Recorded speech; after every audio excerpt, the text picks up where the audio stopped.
Alright, good afternoon, Montreal. This is a video that I've recorded the night before.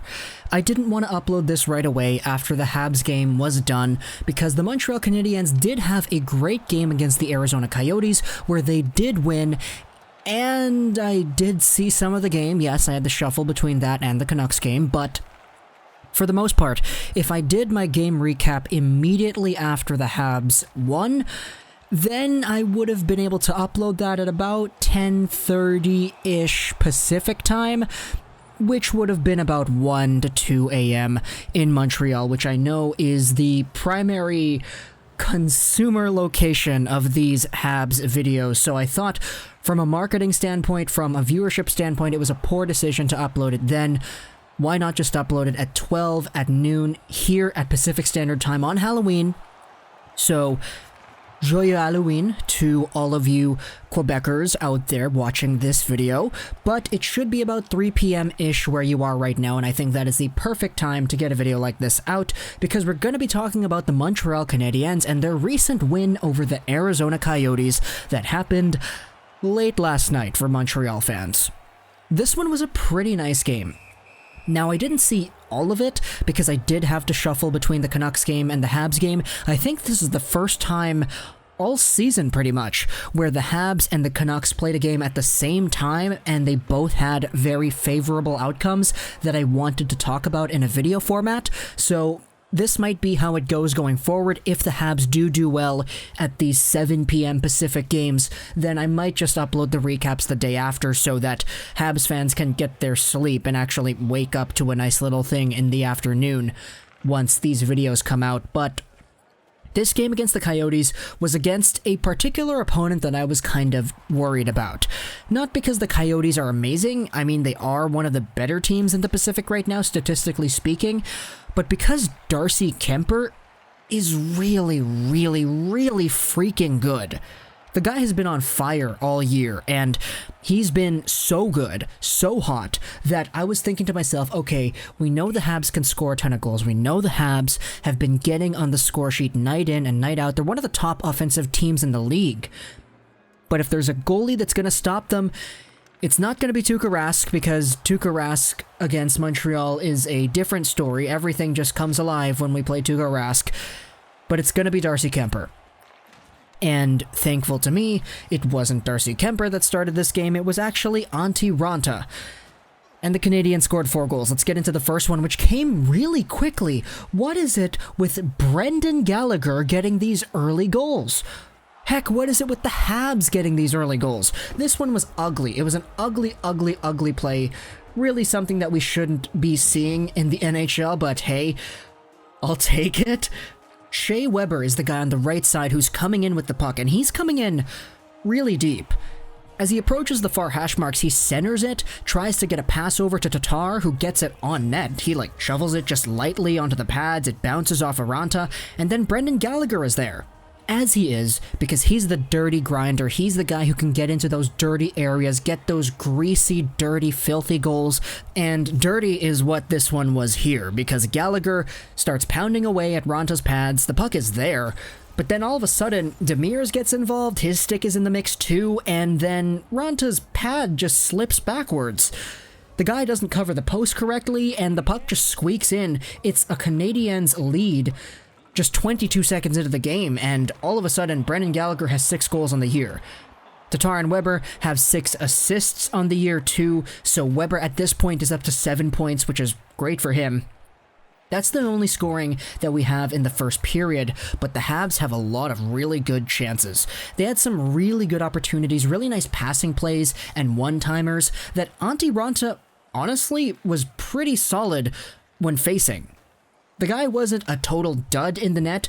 He only let in 4 goals, but the first period was really competitive, a 14-13 edge for the Arizona Coyotes in shots, and this one honestly could have gone either way. You know, hockey games go like that, but going into the second, it was only a 1-goal lead, but it wasn't really like that for long.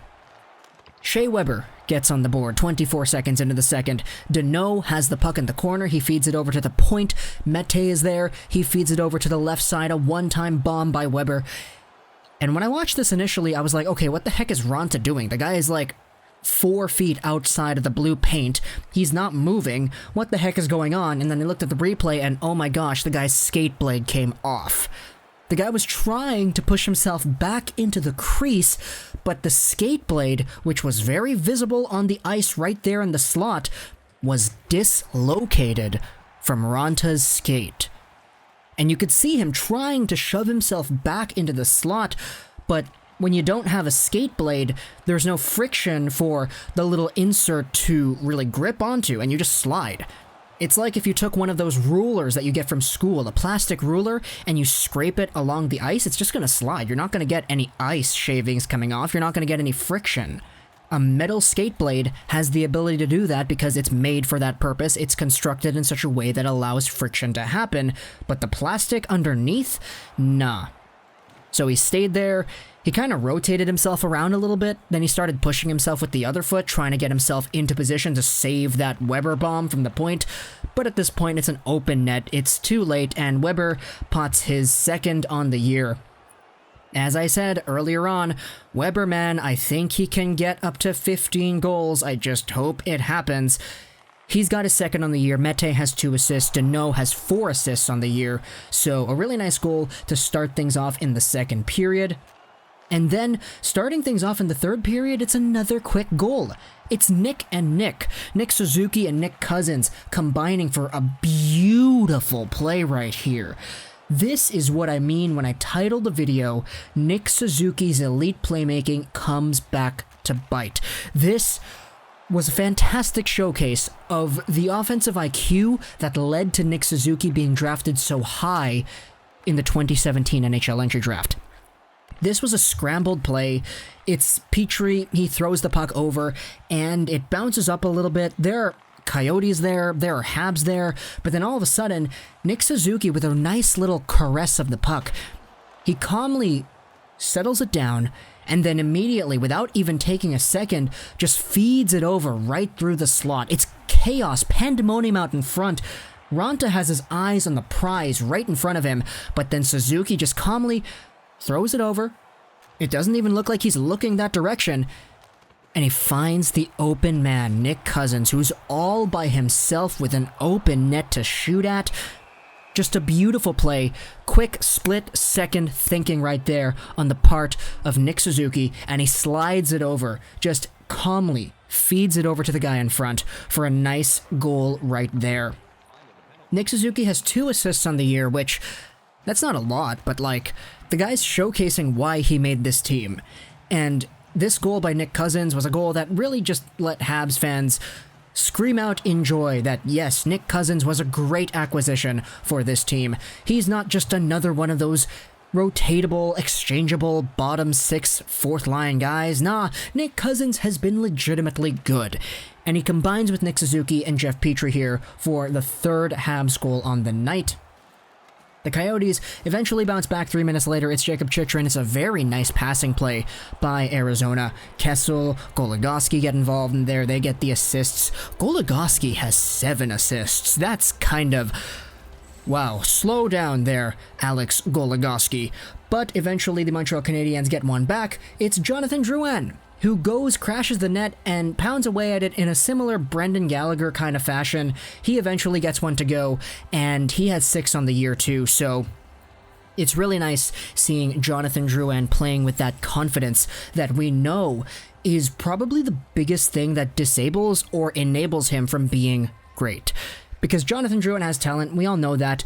We saw the talent last year for the first half, but imagine if we traded this guy over the offseason. Things would be so much different now, and honestly, I'm just happy that Drouin has found his stride, and I'm especially happy that he's done that with the Canadiens. He gets the goal here, seals things up in a to-go box. 4-1 is your final score. Carey Price with a pretty impressive record over here. Only 1 goal against on 33 shots, so he had a pretty good .970 save percentage.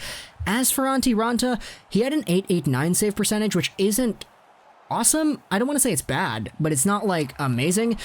I was just really happy that we didn't have to face Darcy Kuemper, because Kuemper is my nightmare right now. He's so good, and he's probably the reason why the Coyotes have been so amazing in the standings thus far. But overall, it's a Montreal win. It's very late, but 2 points is 2 points. Hope you enjoyed this video social 9, and bye.